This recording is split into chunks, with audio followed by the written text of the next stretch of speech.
Hey guys, it's Tim again from Modern Tech Reviews, and today we're going to be reviewing the Apple Airpods, and the question I'm going to review is, are they worth it?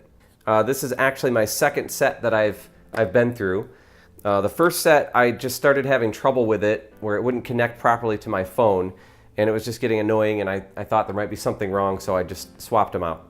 So this is my second set. I have not necessarily had that same problem, but a little bit, because sometimes it doesn't connect properly. So we'll see, and you can decide for yourself after you watch this review. So first of all, I want to say that I really like the AirPods. I think that they're a nice piece of technology. They sound really, really nice. I wouldn't say that they're the best headphones I've ever used by any means, but they're not supposed to be. They're not meant to be. That's not how Apple has been advertising them. The real beauty of them is that they're wireless, truly wireless, where there's not even a wire in between the two headphones. Let's take a look at what I really like about these. This is my pros list. First of all, they do have the Apple W1 Bluetooth chip embedded in them.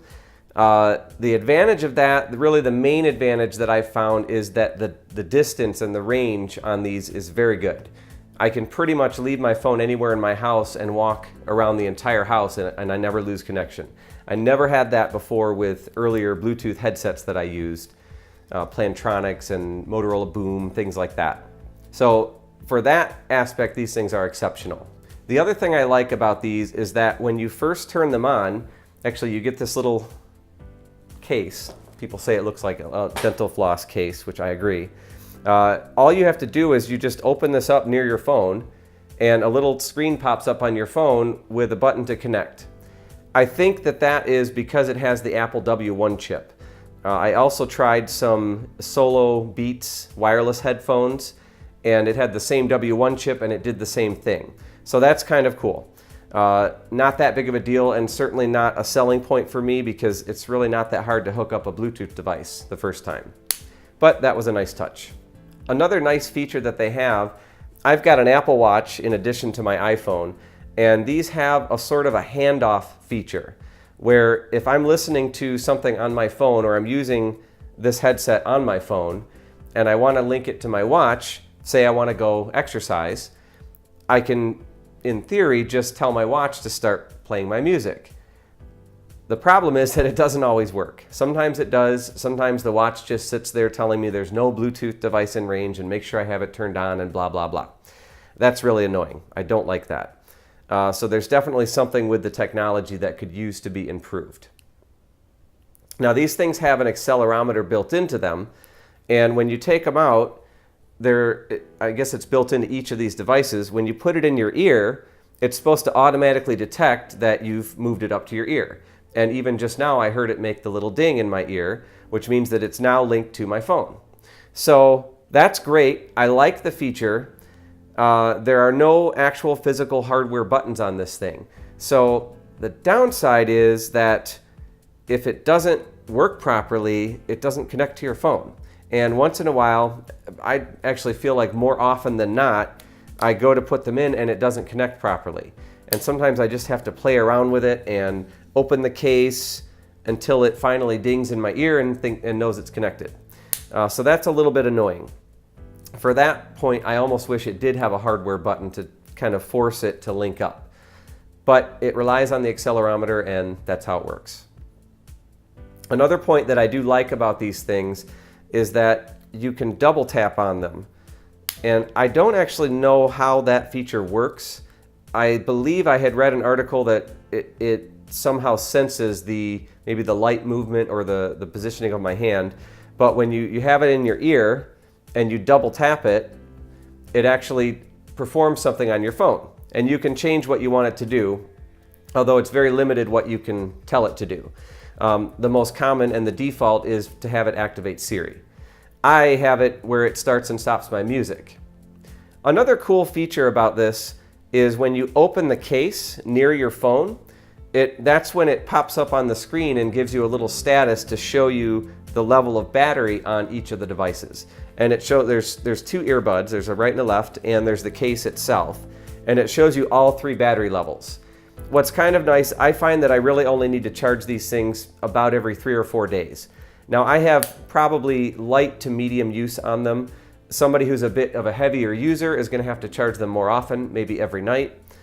I do find that each individual earbud, the battery isn't quite as long as I was hoping it would be. You do have to put it in the case once in a while to charge it. I want to say if I'm on the phone talking constantly, the amount of time that I get out of it is somewhere less than 2 hours. And in normal uses, that's probably fine, but if you're going on a long plane ride and trying to watch a couple movies or something, it may not work out for you. That's just something to consider. It is just how this particular thing works. But if you consider, these are very tiny little earbuds that go into your ears, and they each have a little tiny battery, so of course the battery isn't going to last forever. Considering what they have, they do sound pretty good. Another thing I really like about these is that they're very lightweight. I've had some other wireless headphones before, the kinds that have a wire that goes in between them around behind my neck. And you always notice it there. I don't usually mind because I'm only wearing them when I'm exercising or running or biking, but I don't like to have the wire. And these, you can hardly even tell that they're there. Once you're used to them for a while, they're so light that you don't even notice them. However, that also has a negative side for me at least, because I can't run with these without using some sort of a modifier in order to make them stay in my ears, because they do not stay in by themselves.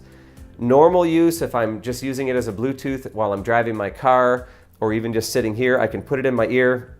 It'll stay there, no problem. But if I start being active and moving around, it gets harder and harder to stay in my ear, and I start to hear it or feel it slipping.